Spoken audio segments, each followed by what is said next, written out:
This is the Yanks Go Yard podcast with Adam Weinrib and Thomas Carranante. Welcome to the Yanks Go Yard podcast. I'm Adam Weinrib alongside Thomas Carranante. Just an impossible team to talk about. Just an impossible team to talk about. They do good things over the weekend and in Houston, and so you can't help but do a positive podcast because you can't give your audience and your listeners a negative, aggravated take on an objectively strong week of baseball and a good step in the right direction. But you also can't fool yourself, so you do have to mix in some caveats, and you can't just talk wholly positively, but it also feels disingenuous to be taking a negative spin on good play, so you don't really know how to balance it. But then sometimes the Yankees universe gives you exactly what you need. And you're like, well, I don't actually have to think about how to talk about this. I don't have to think about how to talk about trying to ride a 2-game winning streak into a 3-game winning streak, taking a 2-0 lead into the top of the 5th of game 1 of this series on Tuesday. Will Warren gives up a 2-run home run to tie the game. It is what it is. Plenty of wins have gone from 2-0 to 2-2 before. That is not abnormal in Major League Baseball. From that point forward, pretty much nothing has gone well for the New York Yankees in a game and a half in which they have been outscored 23-1 by the Detroit Tigers. Out of 3. Don't forget about those 2 runs. 2-2 game. Well, no, 23-1 since those 2 runs were scored. Oh, yes. So I'm saying those 2 runs, they don't exist. Sorry. They don't exist in my opinion. 2 solo home runs. Those were great. They didn't end up mattering at all. You look at the final scores too. Not reflective of the games that were played. We're seeing things we've never seen before. Every week and a half, there is this is the first time in Yankees franchise history they have done this exact terrible thing. Every week. Stat. And this is the first time the bullpen has ever allowed 9 runs in back-to-back games. First back-to-back 10-run losses for the Yankees since the 88, and then they did it in 1912 or something. They've done it 3 times. So that's happened before, but not very often. And 2-2 game in the 7th and a 2-0 game in the 7th. Carlos Rodon did his job yesterday. Does anybody remember that? Does anybody remember he was the starter of the baseball game? Because they've gotten the doors blown off of the middle of the Yankees pen. We entered this series with maybe 3 relievers we could trust, and 2 of those relievers have gotten blasted into a different dimension in this series. And they head to Fenway Park this weekend. There is absolutely nobody we trust. It is time to keep your eyes on the wild card standings. Keep them there closely. I know you're only 3 back of the Blue Jays, but I promise you, you're going to want to pay attention to the bad stuff at the bottom of the standings. I don't want to. You don't want to. Nobody wants to. It's only a 2-game losing streak. But you got faith in a win tonight. You'd better, because the 3 games at Fenway Park where you are facing Lucas Giolito, Brian Bayo, and Garrett Crochet on Sunday Night Baseball. No off day for the Yankees before this Red Sox series. No off day for the Yankees between Sunday Night Baseball and Monday night in Minnesota. By the way, the gauntlet continues. The opponents don't matter. The Yankees have erased, to say the least, 6 positive steps with 2 objectionable performances against a team that was playing worse than the Astros or Blue Jays, and a team that they're facing at home, and a team that they had to beat in a series they had to win. And now they're in salvage mode. 1 more game tonight. We will talk about what we just saw, the Anthony Volpe of it all, the at-bat that turned the series, the injury news we just got, the upcoming weekend that nobody wants to discuss, and, of course, the standings. Again, how much you believe in this team, it varies every day, every minute, every hour. Right now, absolute 0. I don't know how you have any faith in what they do on a day-to-day basis. I guess we should talk about the Blue Jays fans, too, and Buck Martinez. Just an ugly, hideous week for the New York Yankees. Thomas Carranante, welcome to this particular Thunderdome. Yeah, this one, the one we do every other episode. So I said it. I was positive at the beginning of the stretch because it felt like there was no possible way they could continue to figure out new ways to lose. Like, yeah, losing happens. Losing exists. Losing is part of a 162-game season. But the fact that the Yankees have fallen deeper and deeper into these catastrophic losses. And again, they don't just, it comes down to the fact that they don't just lose baseball games. They don't just lose a 3-2 baseball game. There's always something else. You have the bullpen meltdown in Houston with the ump show and the players subsequently melting down because they couldn't handle any of the adversity against them. Yes, they rebounded in the series finale. That was great. But then you sleepwalk in the series opener against Toronto. And I said this after the Toronto series ended. Saturday and Sunday's wins were not impressive. They were a result of the Blue Jays just simply playing worse than whatever the mediocre Yankees performance was. Like, we looked through the stats. The Yankees got their pitch tipping on Max Scherzer in early. That was the difference in the game. They scored 3 runs on Saturday. That's not enough, in my opinion, in terms of being able to move the line. They scored a total of, I think it was 8 runs in that series or 7 runs in that series. So that's not positive offense. That's not good offense. Yes, the starting pitching stepped up. That is something that we like to see. But the trend in all of these postseasons, dating back to 2018, is that most of the time the pitching has stepped up and the lineup has not. And there's never been the other way around. There's never been a situation where if you remember the Astros-Dodgers World Series where that game, that 13-12 game in Houston ended, they've never had one of those situations. There's never been one of those games. It's been absolute heartache after heartache. So the fact that they run into this Tigers team who has not been playing well, we talked about it on the episode prior going into that series. They just lost a series to the White Sox. The offense had not been playing well. Gleyber Torres in the worst stretch of his season offensively. Javier Baez in the worst stretch of his season offensively. Parker Meadows was just returning back from the IL and getting playing time, and he was batting .210 with like a .350 slugging on the year. Could have fooled me. Yeah, list goes on and on for how the Tigers were kind of not, I wouldn't say trending downward, because again, the MLB season is long. We know that it's difficult to sustain excellence for 162 games, but the Yankees were trending upward a little bit in terms of wins, and then you had promising offense in the Houston series, so that was at least, recent to look back on and say, hey, you know what, we unlocked a little bit of something. But then you look back on that Astros series, and they beat up on Jason Alexander and a Framber Valdez who completely crumbled, and a Christian Javier who's been injured for most of the year. So now it makes more sense. But this series, you have Casey Mize, who's been largely up and down, especially in the second half. Could have fooled me. Didn't look like that at all in the series opener. And Jack Flaherty, who had a 6.88 ERA in his last 6 starts coming into this one. No problem. Flaherty has been awesome against over 500 teams. Weird. And terrible against under 500 teams. So I can't make any heads or tails of that. Recent starts is a better metric, though, and they've been bad. Really bad. So, Yankees, I think, had 11 hits in this series and 2 walks so far. 11 hits and 2 walks in 2 games in 18 innings. So, it's just, and again, I think the bigger point of this is that the Tigers bullpen has been bad. The Tigers bullpen has resulted in a lot of losses for them over the last month and a half, and Yankees didn't even, you couldn't have noticed that was in the scouting report whatsoever, because the Tigers bullpen took no issue with the Yankees, obviously, at most of these points. For some of them, like, the game was already over with how the Tigers were able to take advantage of the Yankees bullpen. But this just goes to show that wherever the Yankees are in the standings, it just doesn't matter, because they don't have a complete roster. The bullpen is so woefully incomplete. Like, Aaron Boone's still, no idea what he's doing. I don't know why Mark Leiter Jr. is coming in 2 nights in a row in a spot where they need to maintain a razor-thin margin. It's just it's just more of that, where you are genuinely confused. My question would be, why is Mark Leiter Jr. coming in, ruining the game last night, and then you go to Camilo Doval? Why is who came in the first game before Leiter? Why am I forgetting? So it's Fernando Cruz. Yeah, I guess that wasn't a bad call, but still.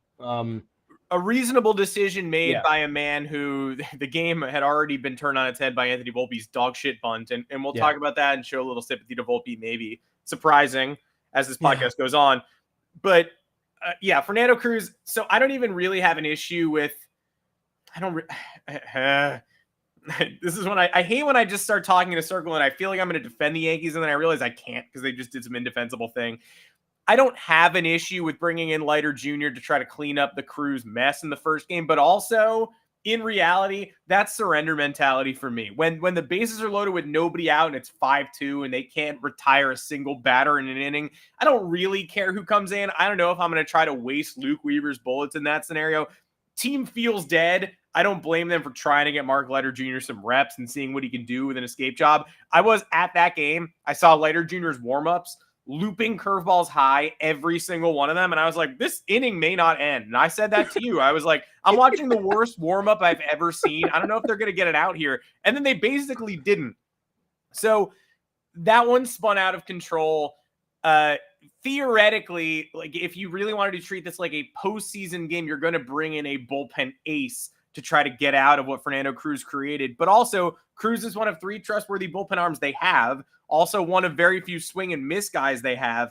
I don't blame them for, even after he loaded the bases, trying to coax him through it. And it did not work at all, and he looked abysmal. So you bring in Leiter Jr. because the game is probably already over. You don't want your manager to have that kind of defeatist attitude, but I did. So at the time, I didn't mind it.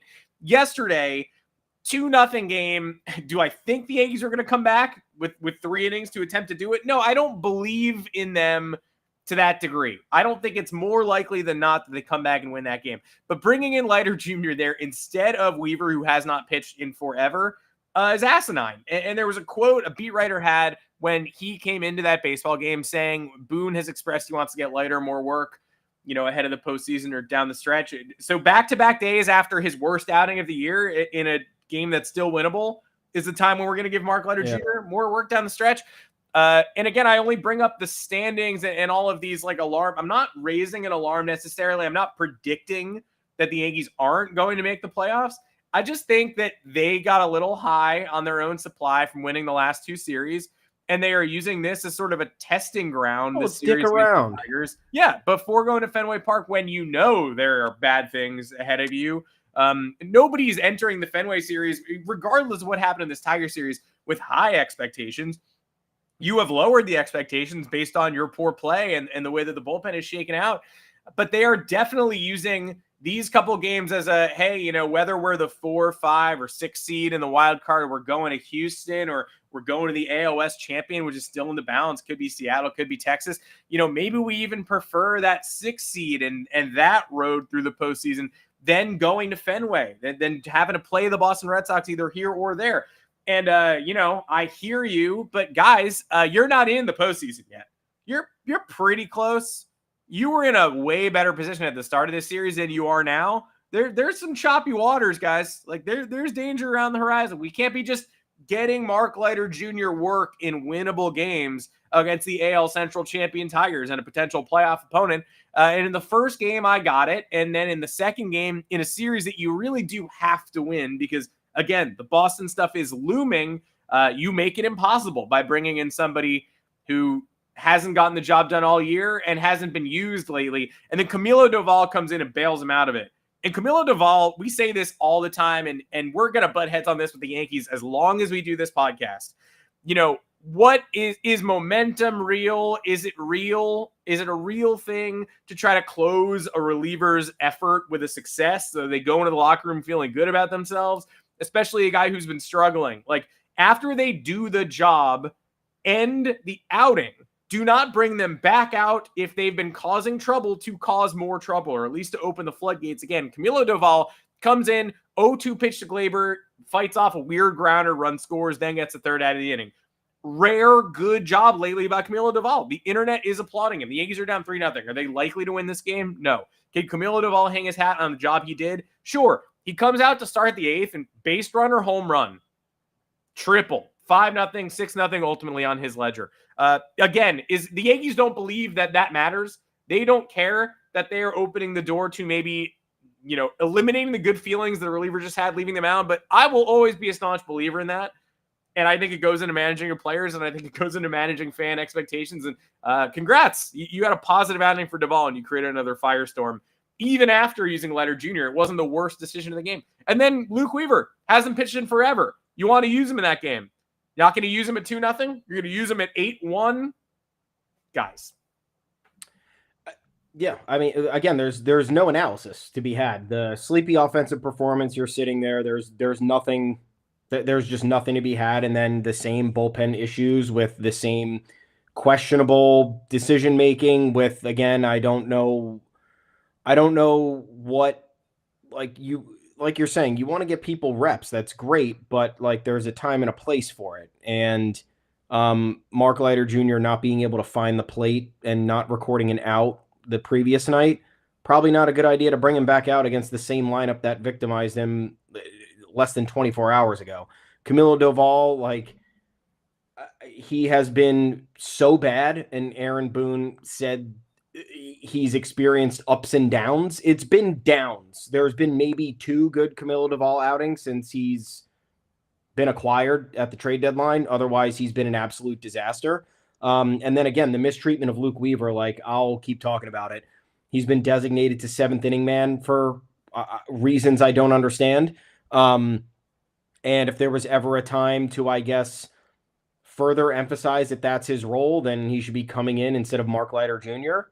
at that point. And then you can use Leiter Jr. in the finale. Like, I don't know if Weaver's able to give you 2 innings. Why would that not be your guy in that situation? If he can quickly get out of, what inning was it? The 6th, 6th or the 7th. I don't know. I don't understand the thought process outside of maybe wanting to avoid Leiter Jr. getting too much work in the Fenway series. But then at that point, it's just like, what does it matter? The whole bullpen is bad. So you just got to use who's available to try and win games. Like the name of the game right now is simply winning games.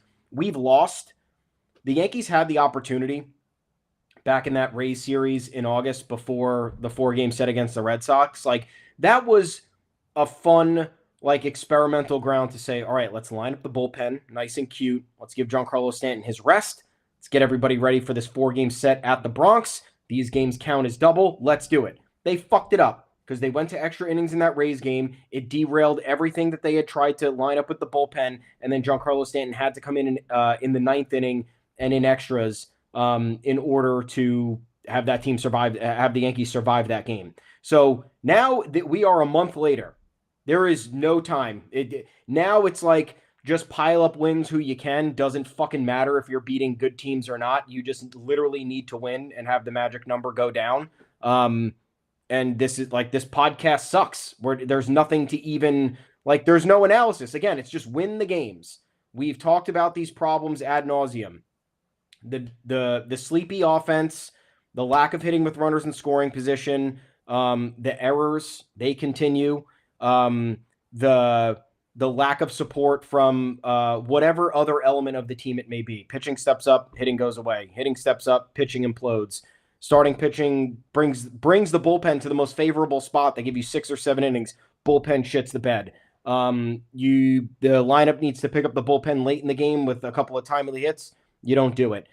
Can't lay a bunt down. Like, how many more times do we have to talk about it? There's really not much else to go in depth with. In my opinion, whether the team makes the playoffs or not, they are not a playoff team. If the Yankees are sitting here, Buck Martinez. Yeah, I mean it's true. I wouldn't, I'm not going out on the air like flaming other teams yet because that's not what my job is. My job is to hold the Yankees accountable for what they're doing. But if the Yankees, it's weird how all of this kind of transpires, right? Because the Yankees preach equilibrium throughout the 162 game season, right? Like on an emotional level. Aaron Boone's always talking about can't get too high, can't get too low. But from what we've seen, the Yankees' highs are very limited in terms of their play and in terms of their output, and their lows are extended, and they bleed on and they continue. So the messaging doesn't match the performance, which again is part of the overarching problem that we have suspected with the organization because Aaron Boone is telling us he's holding guys accountable behind closed doors. He's handling this, and that behind closed doors, and then the results are completely different. So first there's that. Then secondly, there's the widespread belief based on what former players have said, particularly Clint Frazier, where the Yankees don't believe in hot streaks. And they don't believe that they believe that you're always simply just going to play to the back of your baseball card, regardless of how well you're playing or how poorly you're playing at a certain time. But then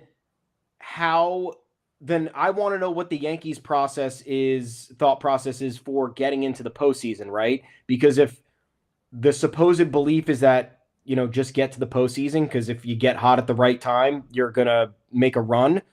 That's not what your thought process is throughout the regular season. So why is it changing when the games get that much harder? And then you talk about not believing in slumps and hot streaks and whatnot, like Anthony Volpe, perfect example. I think the most recent example, Mark Leiter Jr., like he gave up 4 runs. He didn't get an out, and it was the worst bullpen performance, one of the worst bullpen performances of the entire century.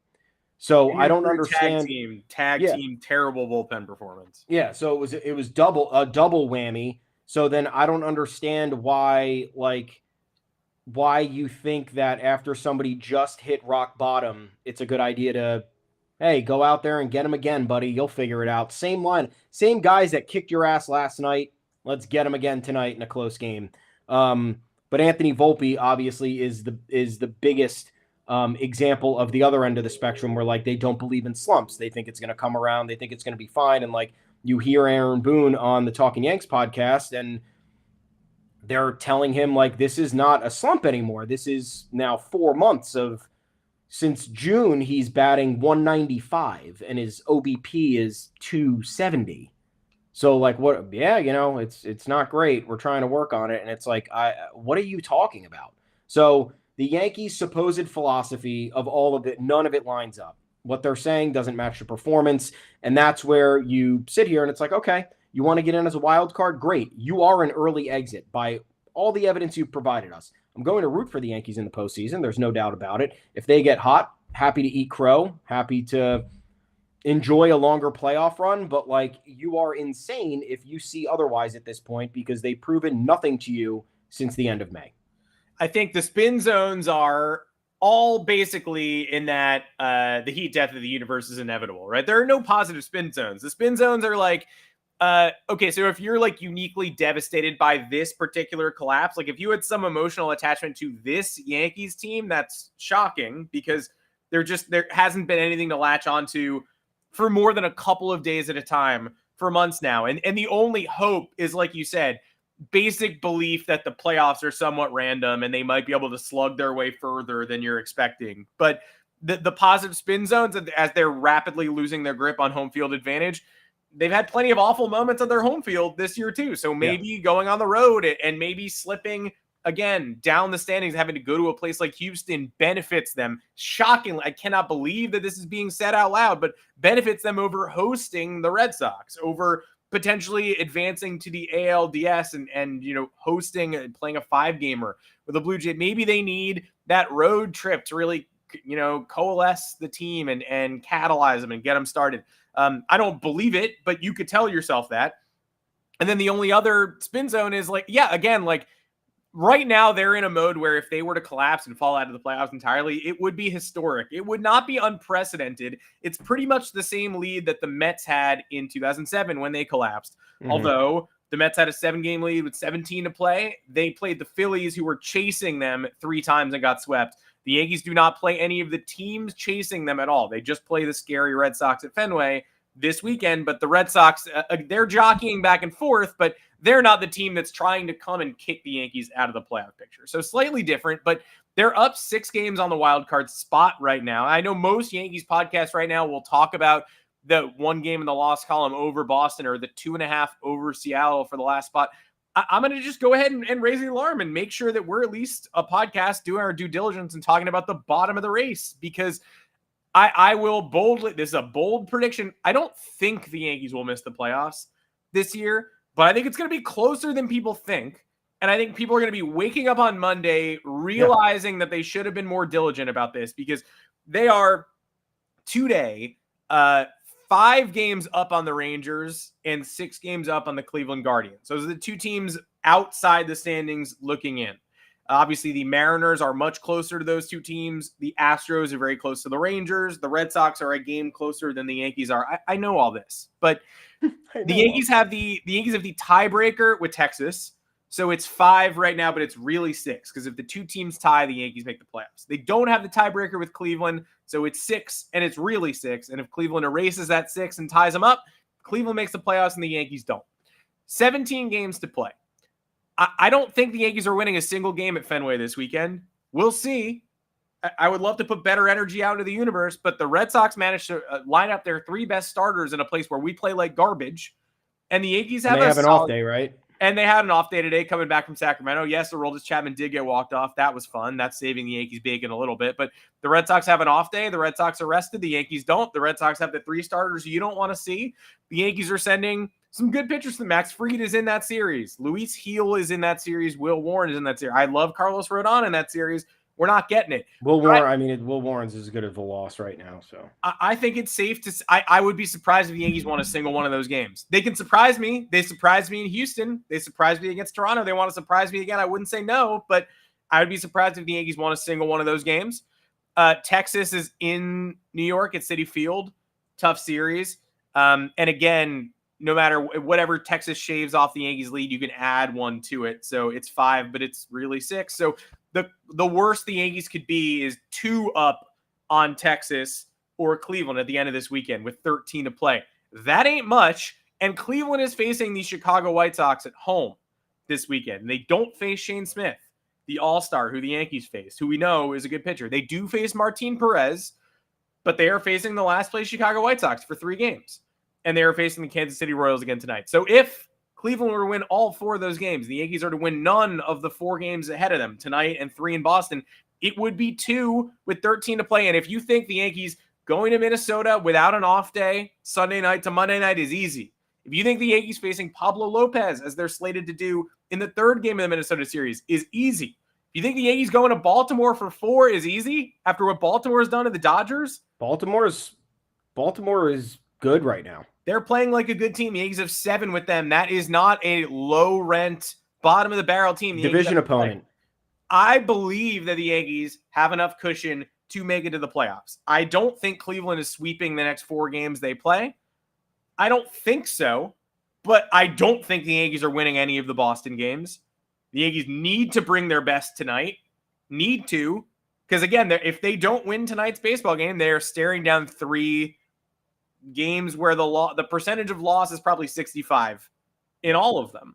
And again, it's hard to have any faith in whether. So I'm not saying that the Yankees are close to falling out of the bracket right now, and I'm not saying they will. I still think when the dust settles, they make the postseason.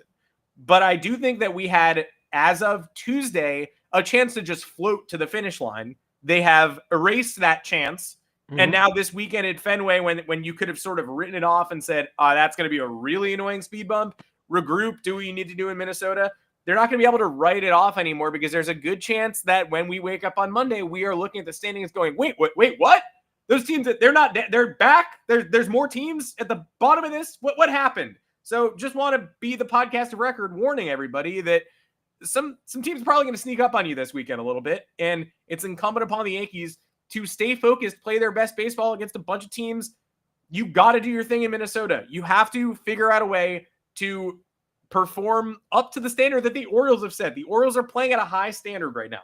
I just want to be the one. Can't get too high, dude. Sorry. Just want to be the one to tell everybody that it's not going to be that easy. They had a chance to make it so easy, and it's not going to be. And maybe it's extremely. We've said this feels like 2021 forever.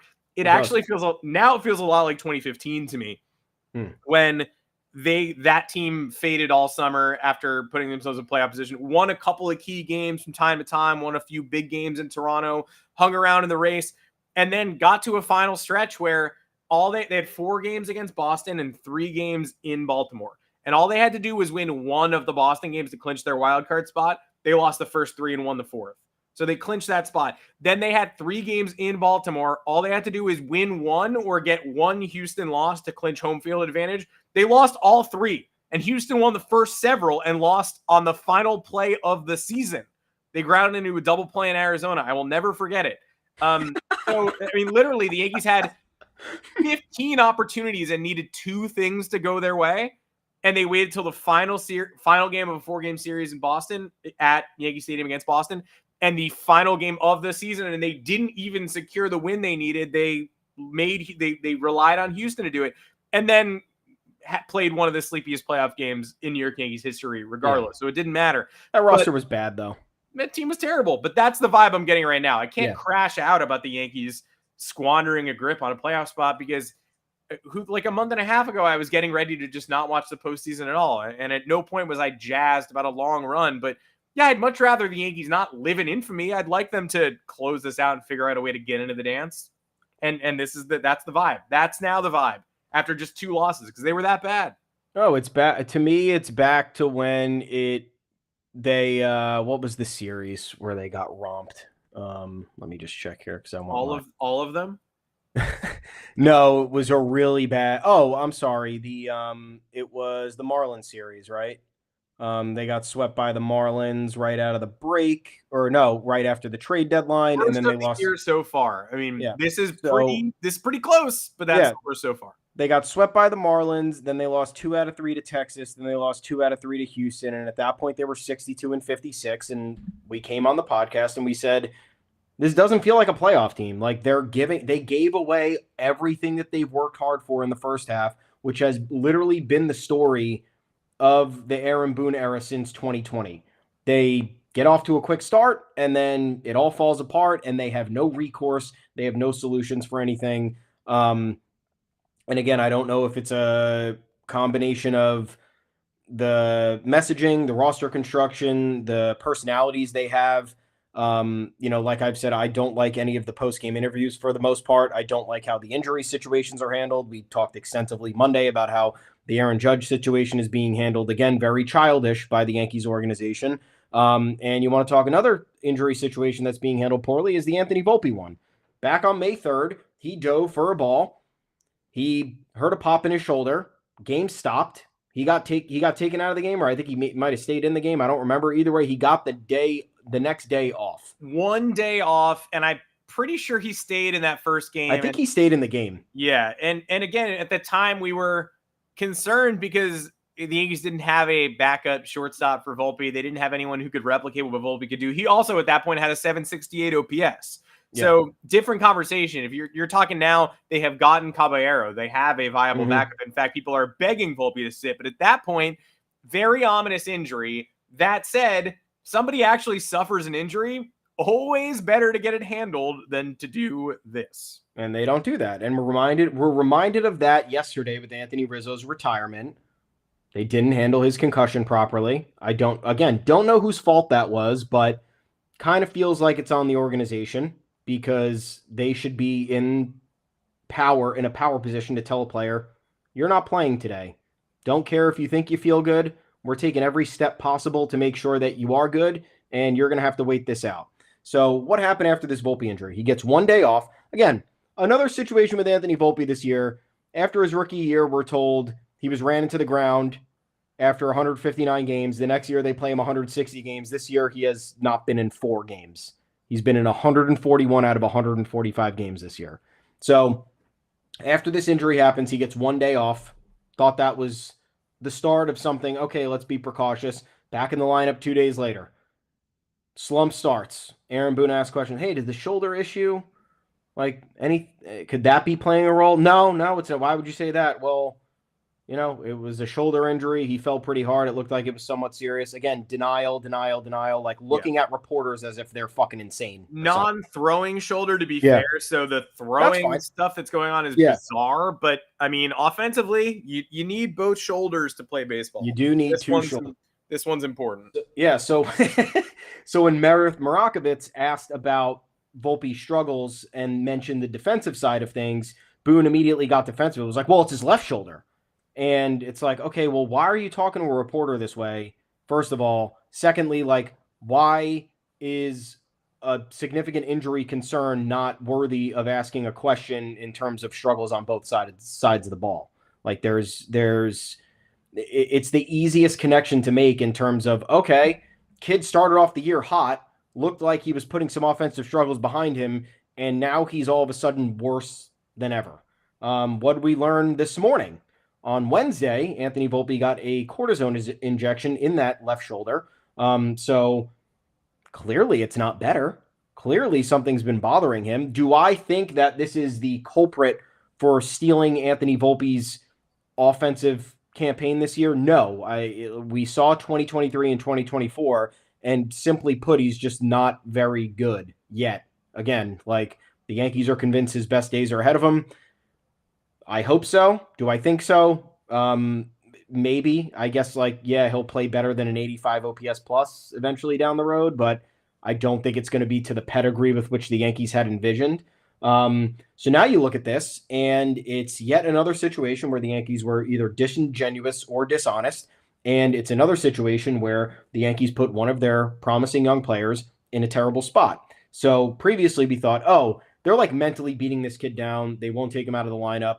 Like, Aaron Boone just constantly talks about his tough mentality and how he's ready for anything and that he can handle anything, which is fine and great. Like, if he's telling you that and he has an attitude behind the scenes that suggests that, okay, like, believe you. But yeah, it's not reflective of the play. Once again, he is batting 125 over the last 28 days. He has a 270 on base percentage for this season. His mentality is not getting him to where he needs to be physically. And clearly, he physically is not where he needs to be if he's getting a cortisone injection in his shoulder on September 10th for an injury that happened over 3 months ago.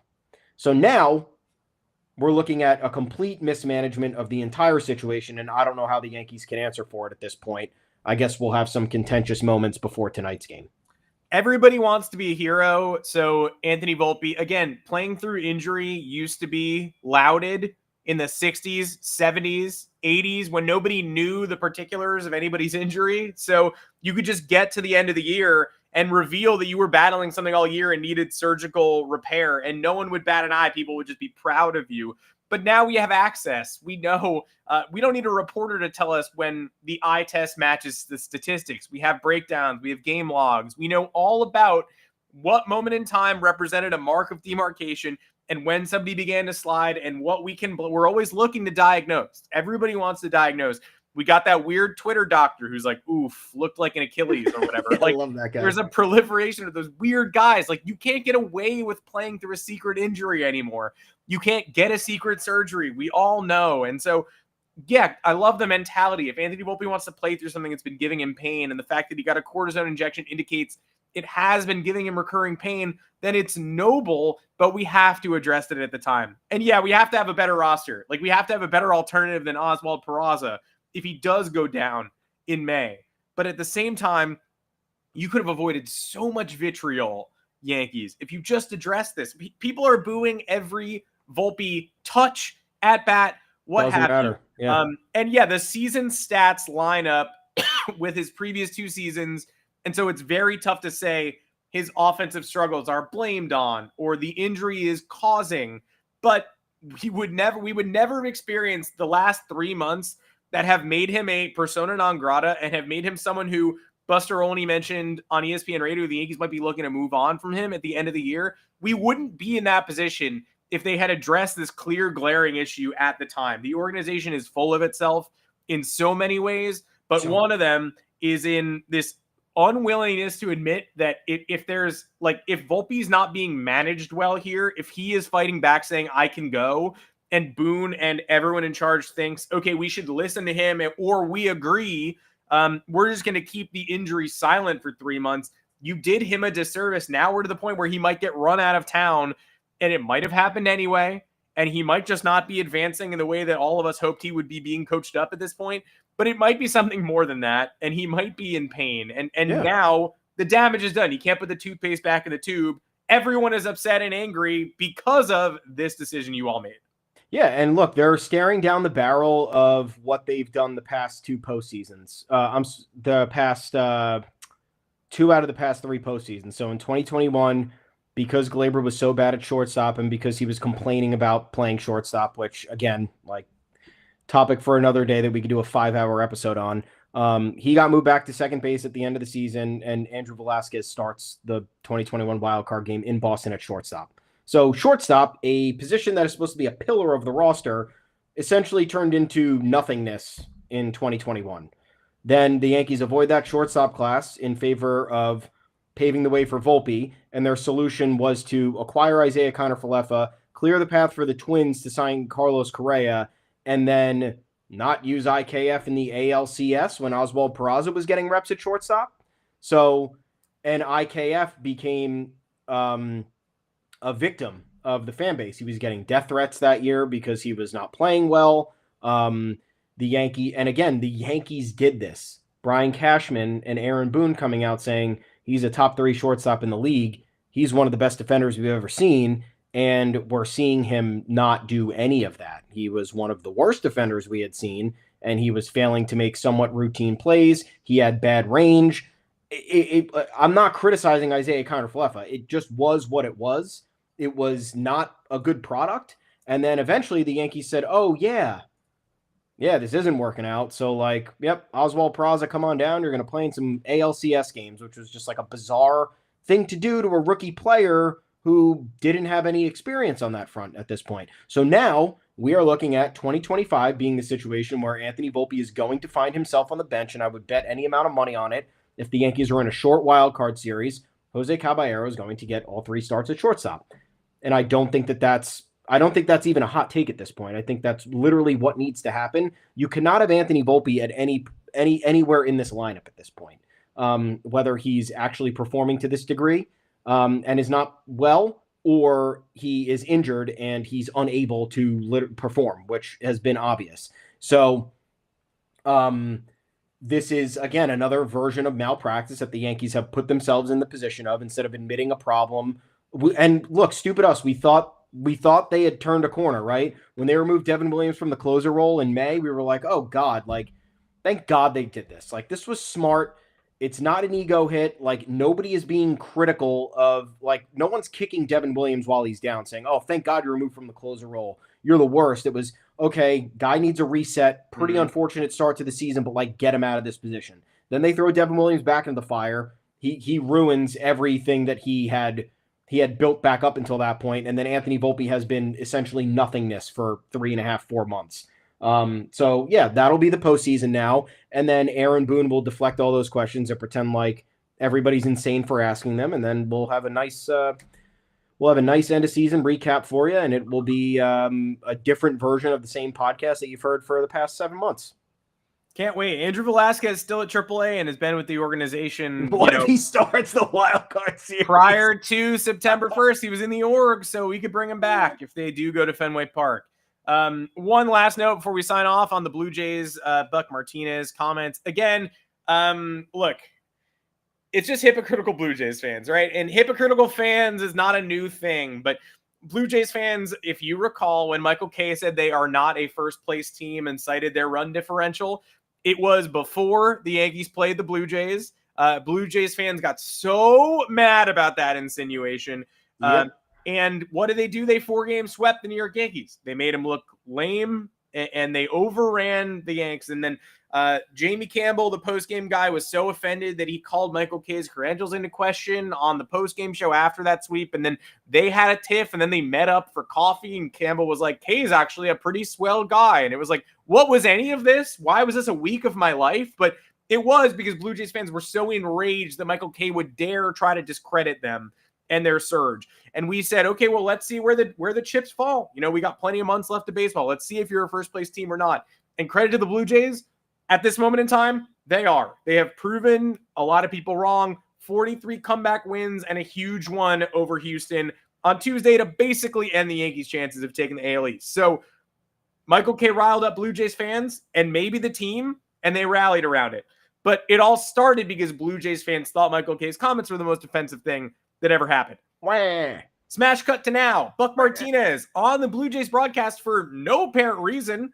I would like to see a fuller context of the clip, but it doesn't seem like they were talking about the Yankees score, because after he talks, his partner is like, they're getting beat pretty bad right now by the Detroit Tigers. So they come out of order. You would think that Dan Schulman was like, 12-2 at Yankee Stadium. Look at that. They're not a good team. But in reality, it happened the opposite way, where Buck Martinez just starts ranting, and then Dan Schulman's like, big blowout win by the Tigers, it looks like, go over in the Bronx or whatever.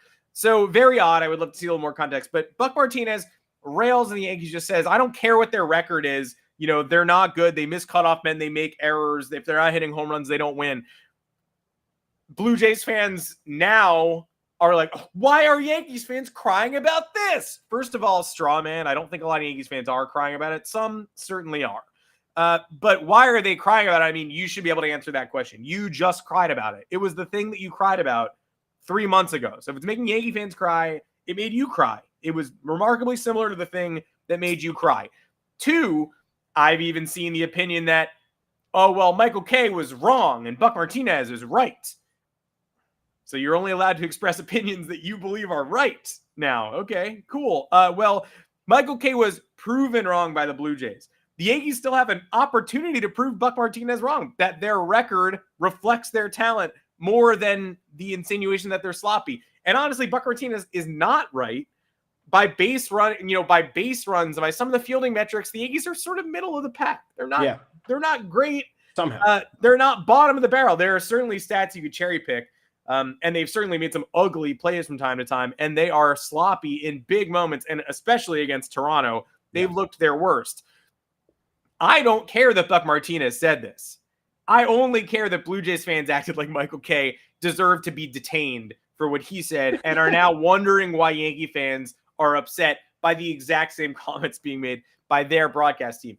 And so the same broadcast team that said that they should throw at Aaron Judge because he was looking at the dugout for signs. Yeah, Judge cheated. We should hit him in the face as well. Yeah. That was another popular Blue Jays broadcast take. So I'm getting pretty tired of the Toronto Blue Jays. I hate people around them.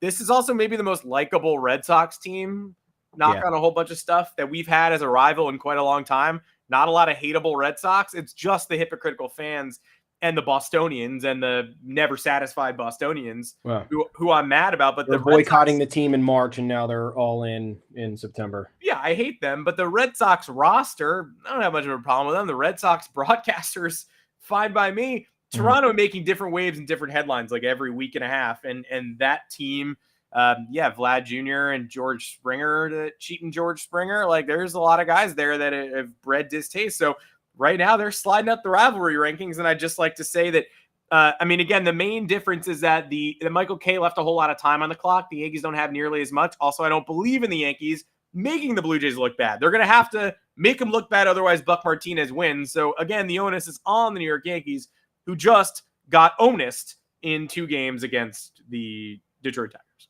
Yeah, look, it's war of the words here. I look, there's part of it that I don't mind. It adds more to the rivalry. It adds some more tension, which I think the game has gotten away from, right? Like all the players are friends now.